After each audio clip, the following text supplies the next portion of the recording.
Cela a été une autre journée chargée au sommet sur les changements climatiques à l'ONU. La délégation chinoise a fait la une des médias. Regardez. La première avancée d'importance de la COP 22 fut présentée par les Chinois. Le programme est libellé l'incubateur du partenariat du Sud pour le climat. Il stipule que la Chine aidera les pays du Sud à pallier au changement climatique et à rencontrer les cibles de l'accord de Paris afin de réduire les émissions de CO2.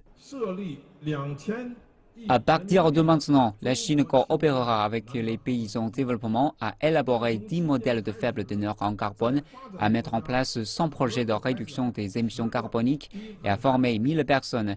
Cette initiative a lieu sous l'égide du projet spécial de coopération sur les changements climatiques appelé 100 000. Les Nations unies saluent cette initiative.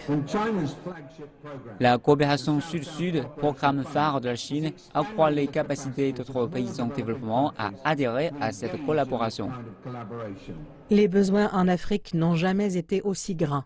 L'ONU considère que l'impact des changements climatiques coûte chaque année près de 200 milliards de dollars au continent.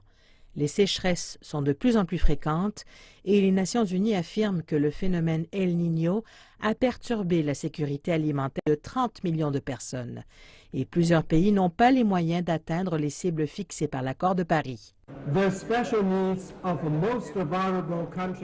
Les besoins particuliers des pays les plus vulnérables doivent faire partie de tous les forums de discussion, incluant celui du financement sur le climat.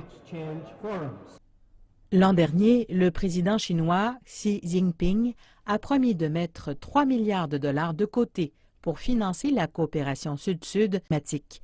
Cette dernière initiative repose sur ce type de coopération qui commencera cette année et qui, d'ici 2025, aura bénéficié à quelques 20 pays.